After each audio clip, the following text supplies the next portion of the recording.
বাড়ছে কাপ্তাই হ্রদের পানি। এরই মধ্যে প্লাবিত হয়েছে রাঙামাটির ৬ উপজেলার নিম্নাঞ্চল। জেলায় পানিবন্দী হয়ে পড়েছে ১৭,০০০-এর বেশি মানুষ। এ বিষয়ে বিস্তারিত জানাতে রাঙামাটি থেকে এই মুহূর্তে যুক্ত হচ্ছেন সহকর্মী জিয়াউর রহমান জুয়েল। জুয়েল, বন্যার সার্বিক পরিস্থিতি কি? তাছাড়া ক্ষয়ক্ষতি কমাতে প্রশাসন থেকে কোনো ধরনের উদ্যোগ নিয়েছে কিনা জানাবেন।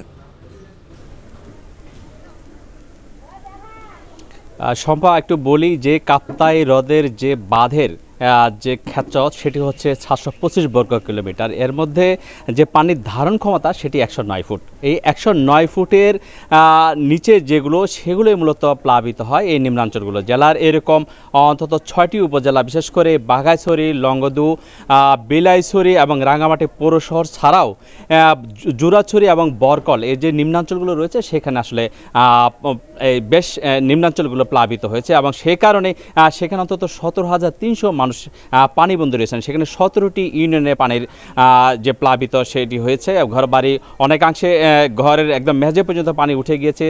গ্রামীণ যে সড়ক রয়েছে সেগুলো ডুবে গিয়েছে। তবে কি পরিমাণ ফসল, ক্ষেত এবং অন্যান্য যে ক্ষয়ক্ষতি হয়েছে সেটি এখন পানি না নামা পর্যন্ত এই মুহূর্তে বলতে পারছেন না জেলা প্রশাসন। আমি জেলা প্রশাসনের সঙ্গে কথা বলেছিলাম, তারা যেটি বলছেন যে এই ধরনের পরিস্থিতিতে ২৬৭টি আশ্রয় কেন্দ্র খোলা হয়েছিল, যেখানে শুধুমাত্র লংগদুতে আশ্রয় কেন্দ্রে সেখানে ২২০ জন মানুষ এই মুহূর্তে অবস্থান করছেন। বন্যার পরিস্থিতি যদি একটু কমে যায় তখন তারা নেমে যাবেন। এরই মধ্যে আসলে যে জেলার যে বন্যা দুর্গত তাদের জন্য ৪৭ মেট্রিক টন খাদ্যশস্য বরাদ্দ দিয়েছেন এবং ৮ লাখ টাকা নগদ অর্থ সহায়তা দিয়েছেন। একটুখানি বলি, এর বাইরেও বিভিন্ন স্বেচ্ছাসেবী যে সংগঠনগুলো আছে তারাও আসলে ত্রাণ তৎপরতা অব্যাহত রেখেছে। একটুখানি বলি যে এই ধরনের পরিস্থিতিতে আসলে যখন পানি বেড়ে যায়, মানুষের যে দুর্ভোগ তৈরি হয় সেটা কখনো দীর্ঘমেয়াদ হয়, কখনো স্বল্প মেয়াদে এই পানি নেমে যায়। কাপ্তাই হ্রদের যে ১৬টি জলকপাট রয়েছে সেখান দিয়ে আসলে পানি ছেড়ে দেওয়ার মধ্য দিয়ে এই ধরনের পরিস্থিতিকে সামাল দেওয়ার চেষ্টা করছেন বাঁধ কর্তৃপক্ষ। আমরা আজকে বিকেল ৫টা নাগাদ সেখানে বাঁধ কর্তৃপক্ষের সঙ্গে কথা বলেছি। তারা বলছেন 16টি জলকপাট গত ২৫ তারিখ থেকে তারা খুলে দিয়েছিলেন এবং সেটি কখনো ৬ ইঞ্চি, কখনো ১২ ইঞ্চি এবং সর্বশেষ গতকাল সেটি ১৮ ইঞ্চি তারা ছেড়ে দিয়েছিলেন 16টি জলকপাট, যেখানে ৩০,০০০ কিউসেক পানি প্রতি সেকেন্ডে বের হয়ে যাচ্ছে। এবং একই সঙ্গে সেখানে আরও 5টি যে বিদ্যুৎ উৎপাদনের যে ইউনিট রয়েছে সেখানে আরও ৩২,০০০ কিউসেক পানি বের হয়ে যাচ্ছে। অর্থাৎ প্রতি সেকেন্ডে দুটি স্থান মিলিয়ে অন্তত ৬২,০০০ কিউসেক পানি কর্ণফুলী নদীতে পড়ছে এবং সেটি বঙ্গোপসাগরে গিয়ে মিশছে।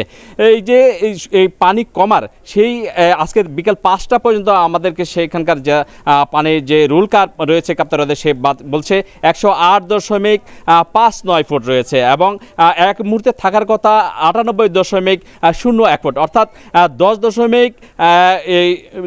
১০ ফুটেরও বেশি পানি এই মুহূর্তে কাপ্তাই হ্রদে রয়েছে। এই ধরনের পরিস্থিতিতে পানি যদি না কমে তাহলে দুর্ভোগ কিছুটা বাড়তে পারে। এই ছিল আমার কাছে সবশেষ। শম্পা, কাপ্তাই হ্রদে পানি বাড়ছে সেই খবর জানাচ্ছিলেন সহকর্মী জিয়াউর রহমান জুয়েল। দেখছেন